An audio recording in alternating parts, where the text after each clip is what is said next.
Assalamualaikum dan selamat datang ke Pala Bola News. Seperti biasa, Pala Bola News akan menyajikan berita bola sepak terbaik kepada hampa semua pada setiap hari. Berikut merupakan perlawanan-perlawanan Champions League yang telah berlangsung awal pagi tadi. Napoli terus mengukuhkan tempat sebagai pendahulu kumpulan selepas mudah membelasah Ajax 6-1 di tempat lawan. Manakala Liverpool memberikan harapan baru kepada peminat setelah menang selesa 2-0 ke atas Rangers di Anfield. Kumpulan B, Club Brugge berjaya mengejutkan Atletico Madrid 2-0 dan Porto juga menang 2-0 ke atas Bayer Leverkusen di tempat sendiri. Kumpulan C, seperti yang diramalkan, Bayern mudah membahang Victoria Pleasant 5-0 di Allianz Arena. Dan perlawanan tumpuan minggu ini, Inter Milan menang setipis 1-0 ke atas Barcelona, sekaligus memberikan mereka peluang untuk menghampiri pendahulu kumpulan iaitu Bayern Munich. Kumpulan D, Marseille berjaya mencatatkan kemenangan pertama musim ini apabila menang mudah 4-1 ke atas Sporting CP yang berhasil 10 orang pemain pada hampir keseluruhan perlawanan. Dan Tottenham Hotspur hanya mampu mencatatkan seri dengan Frankfurt 0-0 di tempat lawan. Keputusan itu terus memberikan tekanan yang sangat hebat buat pengurus Antonio Conte. 8 perlawanan lagi akan berlangsung awal pagi nanti dengan melibatkan pasukan dengan kumpulan E, F, G dan H, dengan pertemuan antara Chelsea dan AC Milan yang berlangsung di Stamford Bridge bakal menjadi tumpuan utama. Barca gagal sengkat Inter. Skuad kendalan Xavi itu gagal untuk menyaingi anak buah Simone Inzaghi apabila mereka tewas tipis di San Siro dengan jaringan 1-0 oleh Hakan Calhanoglu. Kekalahan ini sudah pasti membuatkan peluang mereka untuk marah ke peringkat seterusnya semakin sukar. Tetapi Xavi kekal positif dengan anak buahnya. Beberapa keputusan kontroversi pengadil juga menjadi antara punca kekalahan mereka, tapi itu bukanlah poin utama. Mereka perlu lebih bersedia daripada segi mental dan fizikal, kerana apabila keputusan pengadil seringkali tidak menyebelahi mereka, moral anak-anak buahnya akan terus jatuh dan kelebihan sudah pasti milik Inter Milan. Kekalahan ini membawa mereka ke kedudukan ketiga Liga selepas Bayern memenang Pleasant 5-0 dengan 9 mata mendahului kumpulan C. Apa sudah jadi Atletico Madrid? Mereka kini menghuni tangga tercorok kumpulan B setelah tewas mengejut 2-0 kepada Club Brugge di tempat lawan. Semuanya kelihatan serba tidak menjadi selepas Marcos Llorente dikeluarkan akibat kecederaan dan digantikan oleh Angel Correa. Brugge mendapat jaringan pertama mereka pada minit ke-36 oleh Kamal Sowah selepas mudah membuat tap in. Atletico Madrid terus memberikan tekanan dengan serangan bertalian arus tetapi masih menemui jalan buntu. Brugge kemudiannya mendapat gol kedua pada minit ke-62 oleh Jude Law, sekaligus meletakkan mereka terus selesa di hadapan. Atletico Madrid berpeluang untuk merapatkan kedudukan apabila mereka dihadiahkan sepakan penalti pada minit ke-78, tetapi gagal disudahkan oleh Antoine Griezmann dan keputusan 2-0 kekal sehingga tamat perlawanan. Dengan kemenangan ini terus meletakkan Brugge selesa mendahului kumpulan B dengan 9 mata selepas mencatatkan 3 kemenangan tanpa kalah setakat ini. Napoli malukan Ajax di tempat sendiri. Setelah menewaskan juara 6 kali UCL Liverpool 4-1 pada perlawanan pembukaan yang lalu, mereka menjadikan Ajax sebagai masa seterusnya apabila mudah membahang pasukan tuan rumah itu dengan jaringan besar 6-1. Ajax bagaimanapun memulakan jaringan dahulu pada minit ke-9 oleh Muhammad Kudus. Dilihat semakin yakin untuk menguasai permainan. Segalanya bermula pada minit ke-18 apabila pemain antarabangsa Itali, Giancomo Raspadori telah membuka akaun jaringan. Tidak perlu menunggu lama selepas itu, Di Lorenzo meletakkan Napoli di depan dengan jaringan pada minit ke-33 permainan, sebelum Zielinski meletakkan mereka selesa di hadapan dengan gol ketiga pada minit ke-45. Raspadori sekali lagi menjadikan gol keempat sebaik saja sebelum separuh masa pertama tamat. Pemain sayap semakin meningkat naik itu, iaitu Kvicha Kvaratskhelia, meletakkan mereka semakin jauh di hadapan dengan jaringan kelimanya pada minit ke-63.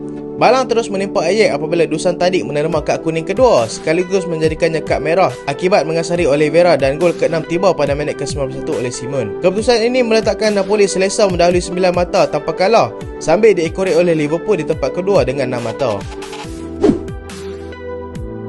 Spurs hanya mampu seri dengan Frankfurt.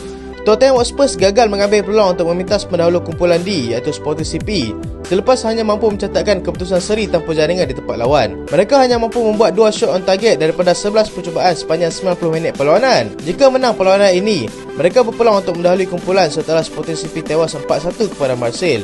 Tetapi mereka telah mensia-siakan peluang ini. Gandingan Kane dan Son kelihatan serba tidak menjadi dalam perlawanan ini, dan ini merupakan kali pertama gandingan mereka tidak berjaya menjadikan gol walaupun satu sejak musim 2016-2017. Peluang untuk marah masih terbuka untuk kesemua pasukan dalam kumpulan ini selepas masing-masing telah mencatatkan 1 kekalahan kecuali Marseille 2 kekalahan. Tahap kecergasan Kante lebih utama berbanding kontrak barunya, kata Graham Potter.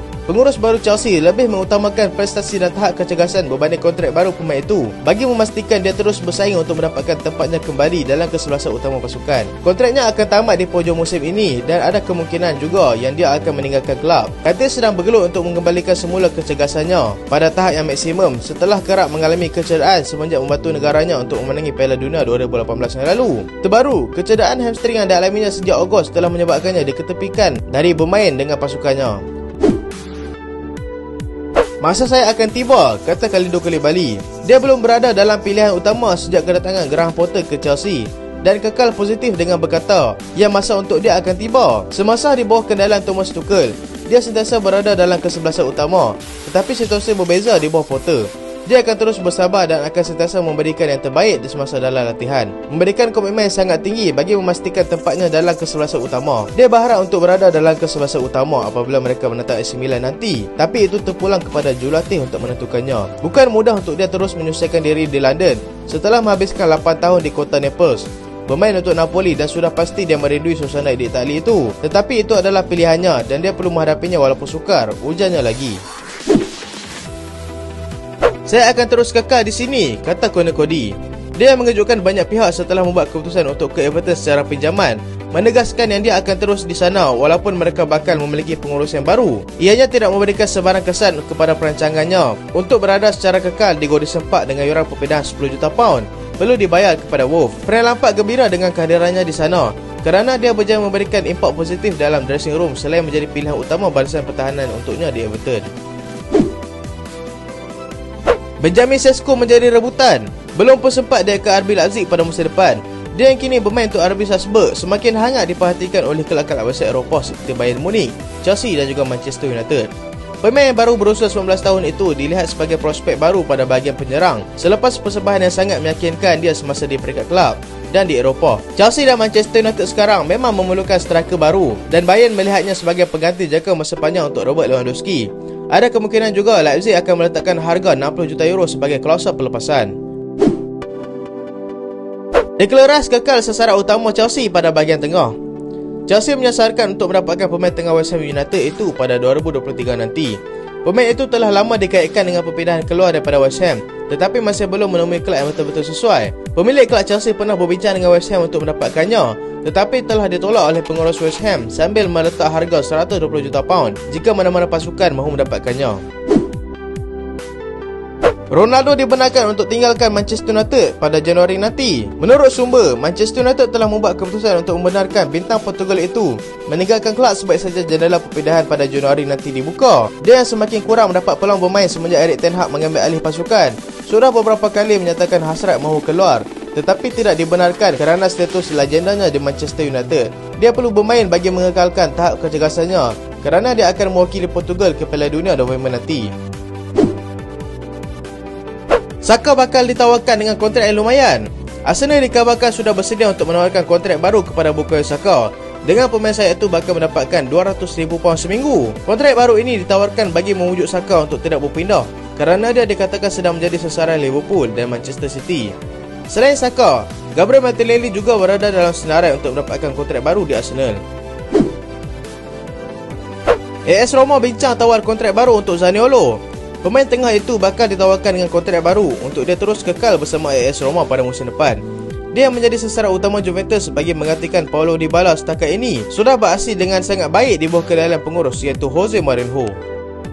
So itulah berita untuk kali ini dan terima kasih sebab tengok sampai habis. Jangan lupa like, jangan lupa share, jangan lupa subscribe. Aku Salehan. Assalamualaikum.